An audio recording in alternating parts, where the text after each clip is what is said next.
What is up, everybody? Welcome back to Mount MoGraph. I got Summit 53 coming at you today, a 5-minute quick tip all about actions. So what actions do, they reside in a lot of Adobe programs, one of which that I use all the time is Illustrator, which is After Effects and Cinema 4D's, in my opinion, little brother, because it helps so much and is essential to my workflow.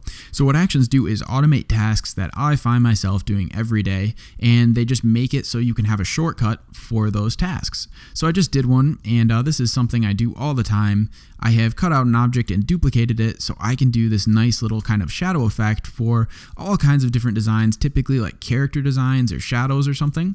And maybe if I pick like a blue color, I'll launch my action and then do this little trick, and now I have a nice shadow or whatever it may be to my object. So this is a very nice little trick, and what you can do for these actions, if you go up into window and just, grab your actions and drop this down here, you can actually create custom actions. So here's my MJ custom, which is just some ones I made that I use a lot. And let's go ahead and create a new one. I'll just show you how easy this actually is. So what I do is you create a new action and you can name it whatever you want. Let's call this one Super Test Man, and set a function key. So I'm going to set this one over to, I'm going to say F6, and you can do Shift or Command as well. And I actually have F6 already linked to something, so I got Shift F6, which is going to be very annoying and not helpful to do. So if I go ahead and click record, what we're going to want to do is, you want to previously have your scene set up to what the task is you want to do. So if I was to say I draw a lot of octagons, I'll draw an octagon, and as you can see, it says polygon tool, and also does what the dimensions are of this polygon. And let's say I also find myself copying the polygon and pasting it. It's recording this, and it's pasted it in the middle, and then let's say it pastes it again and then moves it. So I will click stop on my action, and it's now recorded. So I got this Super Test Man. Let me delete these octagons here and do Shift F6 if I remember correctly. And I now have launched my task again, and I have this wonderful octagon design that I use all the time, I guess. So you can do this for literally anything inside this program. You can do super complex ones for moving stuff, coloring stuff, gradients on stuff, text, fonts, whatever the heck you want. But as you can see, it's incredibly helpful.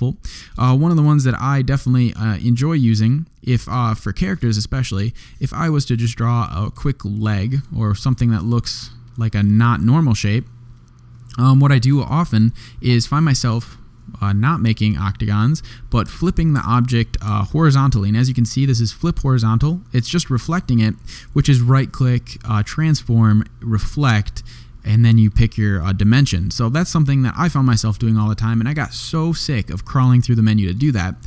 So that is nice. Additionally, I have one that I found I use, which is just pasting an object in place, which is normally Command C and Shift Command V to paste it in place. I just made another one, and I linked it to F1, so when I launch that, just times one copy in place, and I have another copy right there, which is great for building things.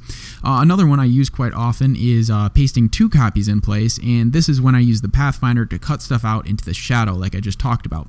So if I go ahead and click F2, it's going to launch my times 2 in place, and that's going to create 2 copies in the place, and then I'll be able to drag it off-centered a little bit, and cut it out with my Pathfinder, and then just add a color, and I have a nice shadow to this object, which is really great for flat design. And then I also did one for expanding stuff and simplifying meshes. So that is all about actions inside Illustrator. Really have fun with it. Create stuff that makes tons of polygons, octagons, whatever the heck you want, pastes it in place, moves it around, and makes a mess on your screen. Anyway, this was Matt from Mount MoGraph. I hope you enjoyed Summit 53, the Illustrator quick tip on actions, and look for Summit 52. It's uploading right now. I'll talk to you guys later. Peace out.